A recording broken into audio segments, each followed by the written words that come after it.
നമസ്കാരം. ജ്യോതിഷ പങ്ക്തിയിലേക്ക് പ്രിയപ്പെട്ട എല്ലാ പ്രേക്ഷകർക്കും ഹൃദ്യമായ സ്വാഗതം.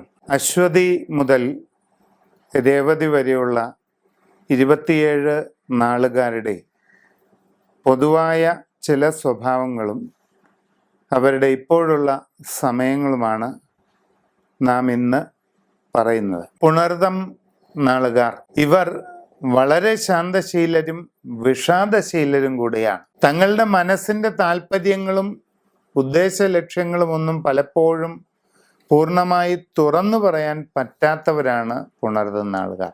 മനസ്സിൻ്റെ ഉള്ളിലുള്ള കാര്യങ്ങൾ പൂർണ്ണമായി തുറന്നു പറയുന്നതിന് എന്തോ ഒരു പോരായ്മ പുണർതം നാളുകാർക്ക് അനുഭവപ്പെടാറുണ്ട്. പൂർണ്ണമായ തോതിൽ വികാരപ്രകടനങ്ങൾ നടത്താൻ ഉള്ള ഒരു കഴിവ് കുറവ് പുണർതം നാളിന് കാണപ്പെടുന്നു. ഇപ്പോൾ ഗുണദോഷ സമ്മിശ്രമായ സമയമാണ്. ജോലിയിൽ അനുകൂലമായ പല മാറ്റങ്ങളും ഉണ്ടായേക്കാം. പുതിയ ജോലിക്ക് ശ്രമിക്കുന്നവർക്ക് അത് സാധിക്കും. നൂതനമായ സംരംഭങ്ങൾ തുടങ്ങുവാനുള്ള അവസരം നിങ്ങൾക്ക് ഉണ്ടാകും. പ്രവർത്തന രംഗത്ത് അനുകൂലമായ പല മാറ്റങ്ങളും നിങ്ങളെ തേടിയെത്തും.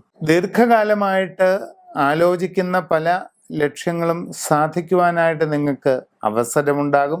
സാമ്പത്തിക കാര്യങ്ങൾ കൂടുതലായി ശ്രദ്ധിക്കുക. ഇടപാടുകളിൽ വളരെ സൂക്ഷിച്ചു മാത്രം ഇടപെടുക.